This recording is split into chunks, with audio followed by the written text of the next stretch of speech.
Once upon a time, there's a boy whose name was Jack. He lived with his mother in a pretty state of poverty. They didn't know it, but they were poor. And his mother she did spinning. She produced cloth, and they were able to get by. But Jack, he spent all summer sitting in the sun doing nothing. And he spent all winter sitting on the edge of the hearth doing nothing. He was lazy. And after a while, his mother got kind of fed up with that. And she said, Jack, there's not going to be any more porridge for you if you don't do some work. And if you won't do any work, I'm just going to have to put you out. So Tuesday, Jack decided he'd go to work. So he went out and he found somebody found a farmer. And he said, can I help you today? And the farmer said, well, you don't look like you've had much work experience, and he hadn't. But I'll let you do something. And so he worked for him all day. At the end of the day, he gave him a penny. Jack had never had a bit of money in his life. So he didn't really know what to do with it, but he kind of carried it, in his hand. And as he went to go home, he went across the brook, and he kind of slipped on a rock, and it fell, and was gone. He got home. His mother said, Jack, how'd you do? And he said, well, I got a penny, but I lost it. She said, Jack, you stupid boy, when you get that, you put it in your big old pocket there. And he said, I'll do so another time. Next day, Jack goes to work again. And this time, he finds a cow farmer, a cow rancher, somebody who has dairy cattle. And at the end of the day, he does some work, and the farmer, the rancher says, Jack, I've got some milk for you.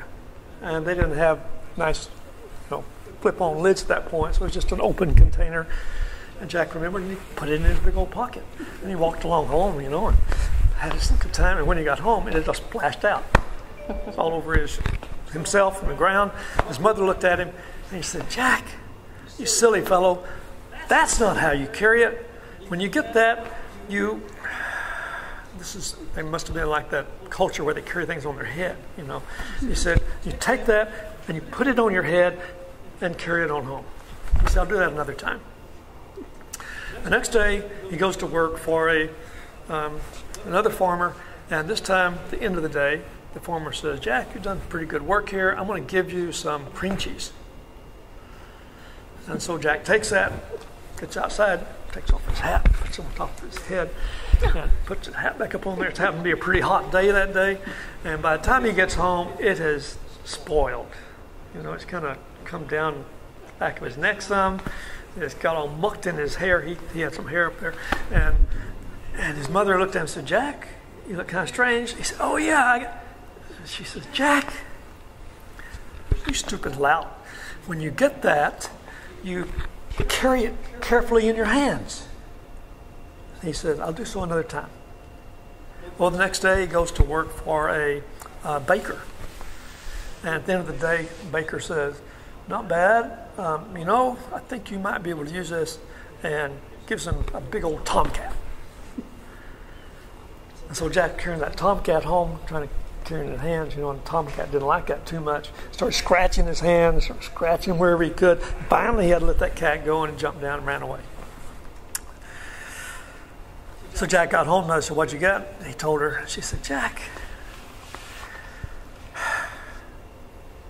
when you get it, you take that string and you tie it around the neck and you drag it on home. And he said, I'll do so another time. Next day, so it's now Saturday, he goes to work, and he goes to work for the butcher, and the butcher, at the end of the day, gives him a leg of mutton. And sure enough, Jack takes his string out of his pocket, ties around that leg of mutton, and drags it on home. And by the time he gets home, it's all full of sticks and dirt and grime. It's not fit to even look at. And his mother says, Jack, tomorrow's Sunday, and I was looking forward to having something good to eat, but now we're just going to have cabbage again. You stupid boy. When you get that, you put it up on your shoulder and bring it on home. And he said, I'll do so another time. So on Monday, he goes to work, and he finds a farmer. He works pretty hard, I guess, because at the end of the day, the farmer says, Jack, I got a donkey you can have.